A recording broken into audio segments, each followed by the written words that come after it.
ante las mareas de todos los días.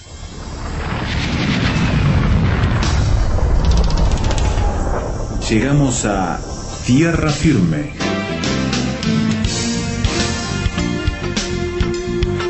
Diálogos de actualidad con Salvador de Lutri.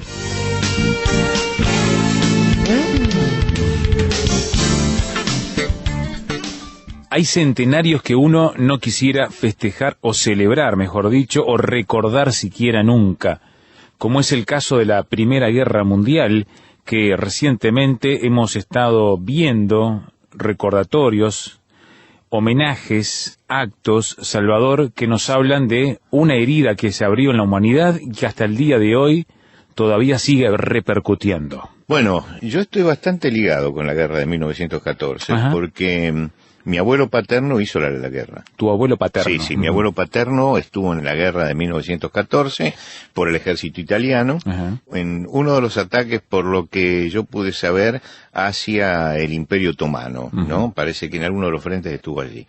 Y vivió en trinchera, así que él conocía mucho de la guerra, pero no hablaba nada.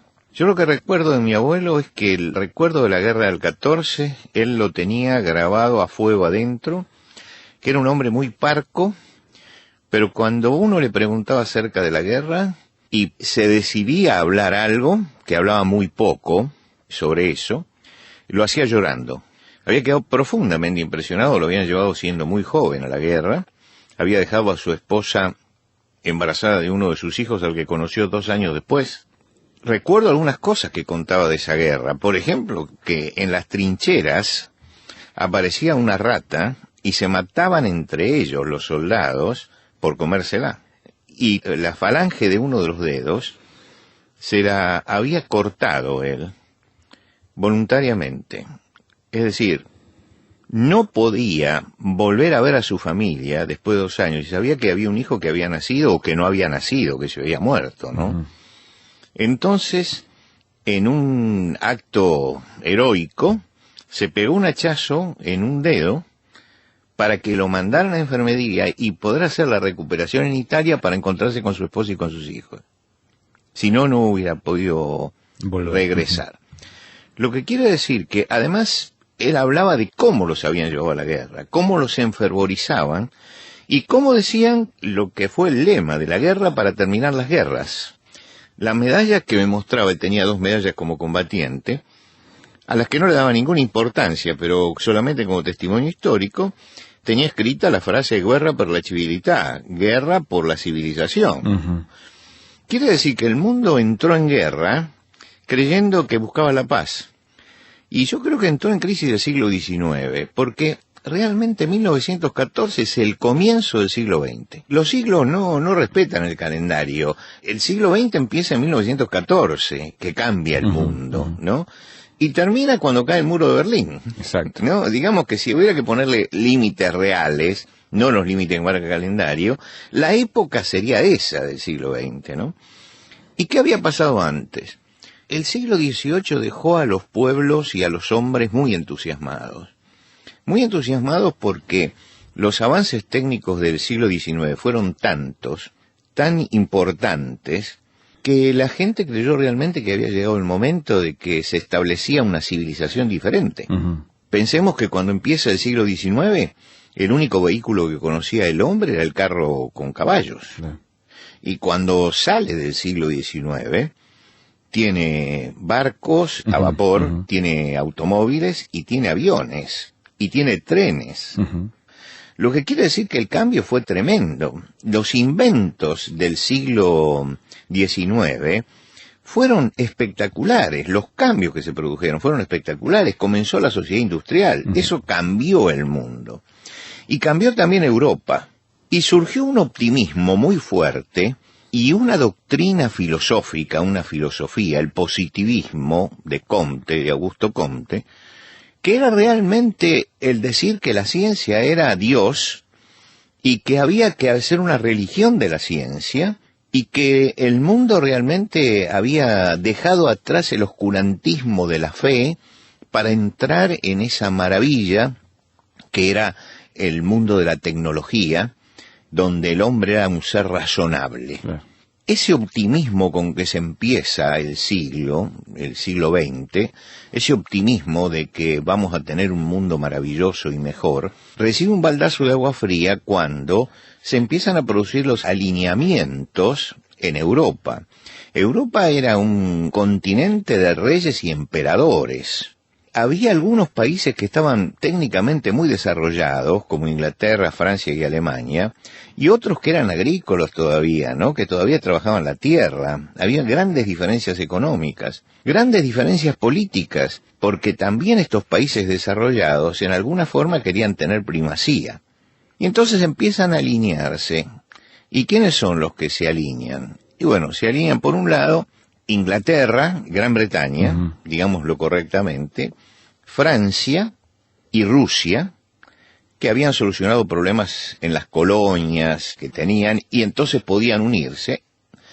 Y se une por otro lado Alemania con el Imperio Austrohúngaro y con Italia. Claro. Y bueno, esos forman dos polos tremendos que quieren tener la primacía en el mundo. Y una chispa se necesita para eso.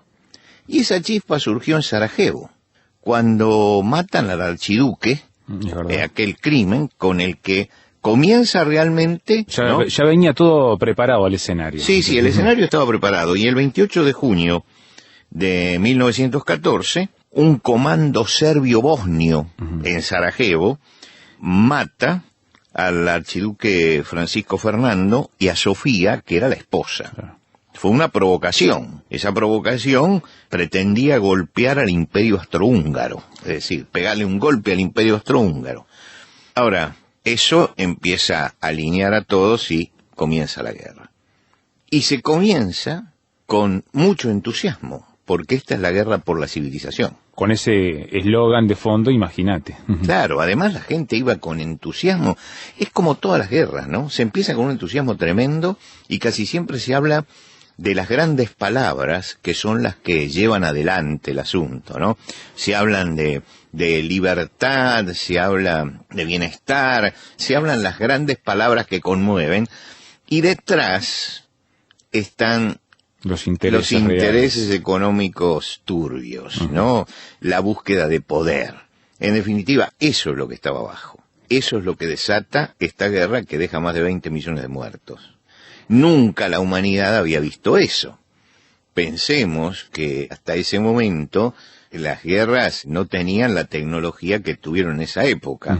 Mi abuelo comentaba que cuando estaban en las trincheras veían pasar aviones. En la zona donde ellos estaban, los aviones no traían cargas explosivas, pero sí eran aviones de observación estratégica. Entonces dice que pasaban los aviones y sabían que después iban a recibir un bombardeo en ese lugar, pero todo hecho por tierra, ¿no? No por el aire. En otras zonas no, los aviones fueron muy importantes dentro de lo que era la aeronáutica en ese momento, que estaba en ciernes. De las cosas interesantes que suceden en esa guerra es que aparece Erich Maria Remarque, que escribe Sin novedad en el frente, describiendo un poco esa guerra, y se transforma después de la guerra en un bestseller. Porque la gente empieza a enterarse qué es esa guerra, qué fue esa guerra. Claro, las noticias corrían de otra forma, seguro. ¿No? El contraste, cuando fuimos era todo heroico, y cuando salimos sale Sin novedad en el frente y nos cuenta alguien que estuvo allí qué es lo que pasó. Se empiezan a enterar de que la guerra no es eso heroico que pintan los libros de historia, que la guerra es sucia, que el hombre es el hombre desatado en violencia, y que ese hombre desatado en violencia comete crímenes y hechos de vandalismo que lo rebajan todavía peor que las bestias, ¿no? Peor que los irracionales. Lo que quiere decir que es muy, pero muy tremendo lo que deja como testimonio esa guerra. Todas las guerras son, por supuesto, crueles. Todas las guerras son terribles, pero hay algunas guerras como esta que afectaron a tanta gente, porque nosotros hablamos de 20 millones de muertos y ponemos un número redondo. Sí, ¿no es cierto? Pero quién sabe cuántos más. ¿Y cuántos quedaron mutilados? ¿Cuántos quedaron mutilados físicamente y cuántos quedaron mutilados intelectualmente o emocionalmente? Bueno, vos contabas de tu abuelo, por ejemplo, claro, y cómo lo afectaba hablar de la guerra. Bueno, indudablemente tenía una herida allí. Y por supuesto que se aprovecharon otras cosas. El Imperio Otomano, por ejemplo, que entra también en la guerra, aprovecha para llevar a cabo en 1915 el genocidio armenio. Ya que estamos en la guerra, entramos a Armenia y hay que matarlos a todos.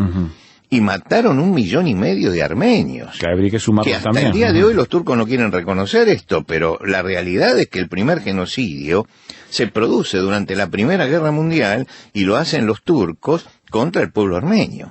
El hecho de tener algunos años me da cierto hándicap frente al micrófono, que conversé con gente que estuvo en el genocidio, que eran chicos en ese momento. Y ya ancianos, yo puedo entrevistarlos, los entrevisté para la radio y los entrevisté para la televisión, y puedo conversar con ellos y ver lo que era esto, ¿no? Lo tremendo que había sido. El problema era un problema económico, era un problema territorial, era un problema político. Todo eso se mezcló para que esta basura que nosotros llamamos guerra, que es la violencia del hombre contra el hombre, realmente marcara a la humanidad para siempre. Pero no como una experiencia que uno dice, bueno, esto y nunca más. No, no fue así. Lo volvimos a repetir. Ellos pensaban en nunca más, pero en el siglo XX lo volvimos a repetir. Hacemos una pausa en la charla con Salvador de Lutri. Estamos hablando de la guerra, partiendo de la Primera Guerra Mundial, pero mostrando que el siglo XX fue realmente un periodo sangriento de la historia de la humanidad. Ya volvemos.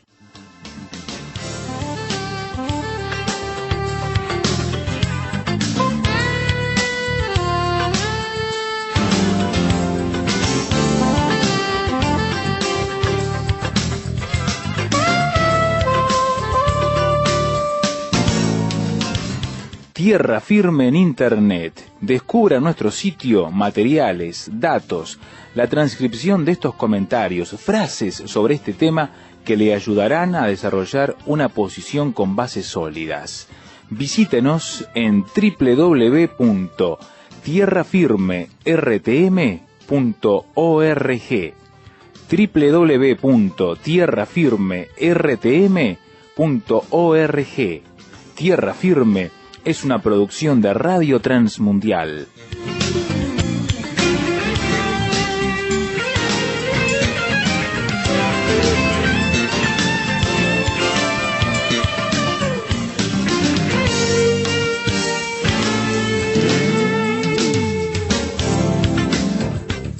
El hecho que se cumplió el centenario de la Primera Guerra Mundial o la Gran Guerra, nos lleva a charlar de ella y las consecuencias que ha dejado. Porque si bien los historiadores harán todo su trabajo descriptivo, de análisis, queremos ver otro tipo de cosas con este programa específicamente. Por lo menos tendríamos que subrayar dos cosas que pasaron en la guerra. En primer lugar, que aparecieron algunas armas que hasta ese momento no se habían utilizado. Exacto. Y una de ellas, el 22 de abril de 1915, los alemanes utilizaron el gas cloro. Y empezó entonces el panorama ese de la guerra química. Sí. El gas cloro, después fueron perfeccionándolo. Primero largaban el gas y hacían que el viento lo llevara cuando el viento corría hacia el enemigo. Y después ya aprendieron a mandarlo de otra manera. Y dicen que era terrible porque la gente se iba quedando sin aire y se iba asfixiando lentamente. Y después, otra de las cosas, es un caso que fue famoso en la Segunda Guerra Mundial, y fue famoso porque en la Segunda Guerra estaba Apollinaire, que Apollinaire es un escritor de origen polaco que vivía en Francia y se alistó en el ejército francés. Alistado en el ejército francés, los escritores tienen la virtud de ser testigos de todas estas cosas, ¿no? Y de dejar el testimonio. Y él deja el testimonio, justamente, de un caso de un joven oficial francés que se llamaba Jean-Julien Chapelain. Y Chapelain tuvo un asunto, un problema importante, que en un momento de la guerra cae prisionero de los alemanes. Y logra escaparse. Y logra volver al ejército francés, a integrarse al ejército francés. Pero cuando llegan, lo tienen por desertor. Y creen que ha desertado del ejército. Entonces, en vez de recibirlo, porque él cuenta que estuvo prisionero unos días, en vez de recibirlo, no le creen. Y le hacen un juicio sumario y lo fusilan. Y después se descubre que era verdad lo que había dicho.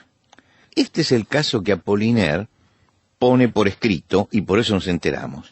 Pero él mismo dijo que muchos casos como este hubo en la guerra, porque en la guerra se castiga severamente al desertor para que nadie deserte. Claro. Y se lo castiga con la muerte. Quiere decir que muchos murieron por las armas del enemigo, otros por las armas químicas, ¿no? Y otros los mataron sus propios compañeros en esos juicios sumarios que se hacían por la ley militar y los fusilaban allí mismo. Mi abuelo contaba que en un momento estaban en una tarea y fueron bombardeados. Y entonces el jefe dijo que habían sido bombardeados porque dentro de las tropas había un espía, que no sabían quién era.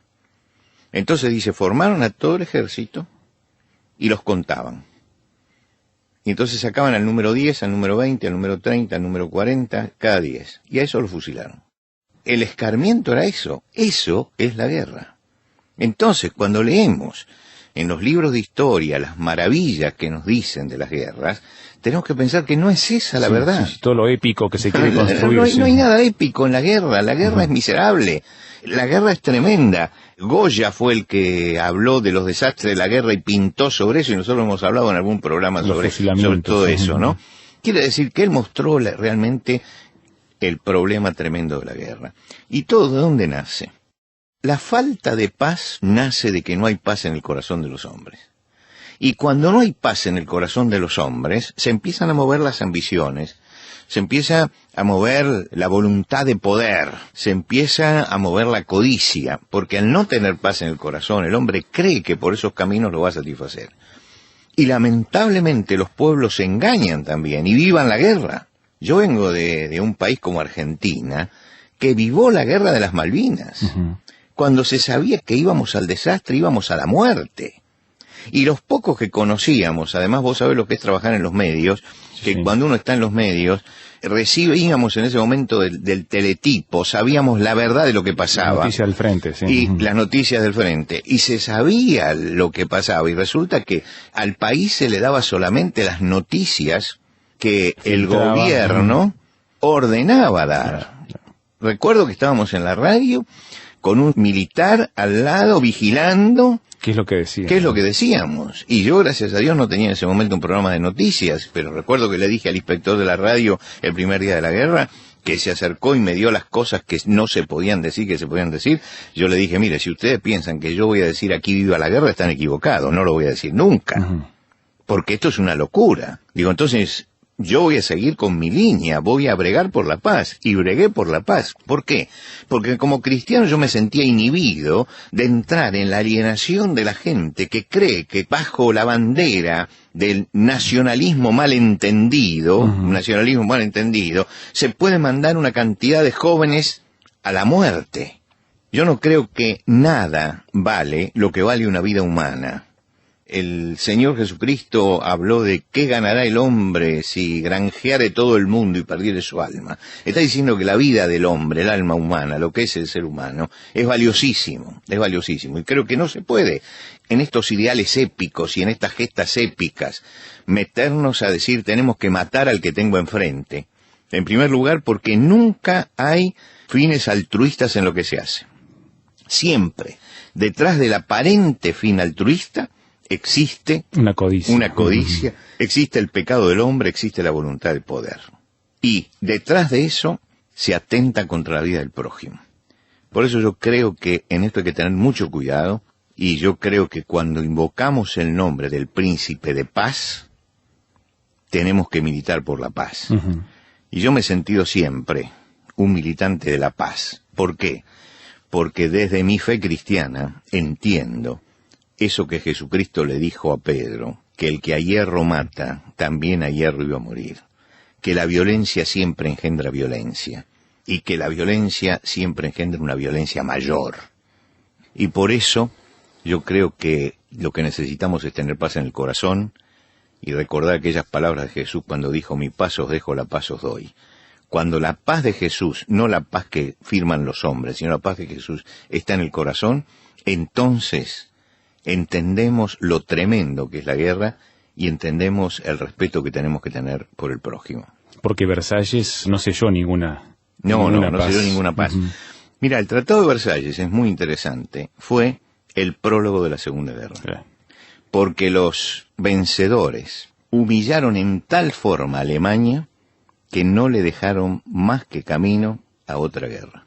Y yo creo que eso es lo único que aprendieron, porque después de la Segunda Guerra Mundial hicieron la Segunda Guerra, entonces fueron magnánimos con los vencidos, porque se dieron cuenta que si no, había allí una bomba del tiempo. Claro. Pero Versalles, y esto me lo dijo un alemán, era adolescente cuando la Primera Guerra Mundial, y que me dijo, terminó la Primera Guerra, y yo muy joven me fui de Alemania, y me vine a vivir acá, a Latinoamérica, porque me di cuenta que venía otra guerra. Y esto me di cuenta en 1920. Es decir, ni bien terminada la Primera Guerra Mundial. Y dije, yo pasé una, no quiero estar en la otra. Y me fui. Quiere decir que ya la gente pensante se daba cuenta que allí no se terminaba todo. Por eso necesitamos la paz de Jesucristo en nuestro corazón para que, estando pacificados de adentro, seamos también mensajeros de la paz.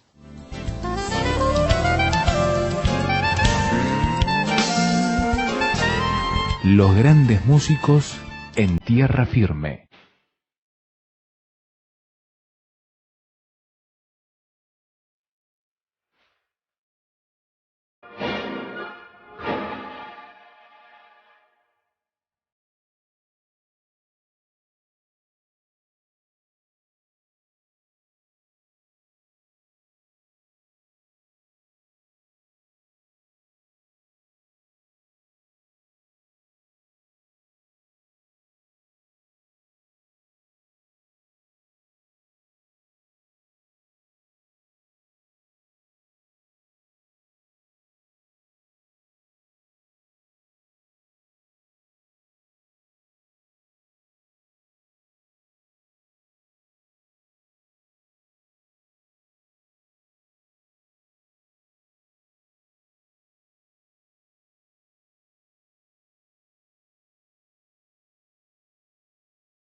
De la heroica de Beethoven escuchábamos un segmento del último movimiento, el finale, Allegro molto, la primera parte que les prometemos seguir escuchando en el próximo encuentro, la segunda parte de este tema sobre violencia y guerra, recordando el centenario en parte de lo que fue la Primera Guerra Mundial y sus efectos en la humanidad. ¿Quiere opinar al respecto? Puede hacerlo escribiendo al correo electrónico tierrafirme@transmundial.org. Reitero, tierrafirme@transmundial.org. Si prefiere, encuéntrenos en Internet y todos los materiales de este programa. tierrafirme.rtm.org. Digite tierrafirme.rtm.org. Allí podrá escuchar el audio de este programa nuevamente, podrá descargar el archivo MP3 que se lo regalamos, también el texto, la transcripción de la conversación con Salvador de Lutri, y podrá también opinar y compartir. tierrafirme.rtm.org.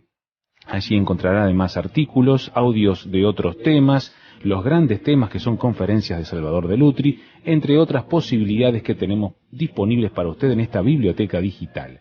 tierrafirme.rtm.org. Manténgase actualizado, suscribiéndose a nuestro boletín, también uniéndose a nuestro grupo en Facebook o siguiéndolos en Twitter.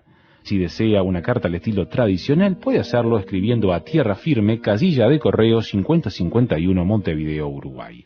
Le esperamos nosotros, por nuestra parte, al dejarle todo esto en sus manos, la próxima ocasión en que anunciamos una vez más.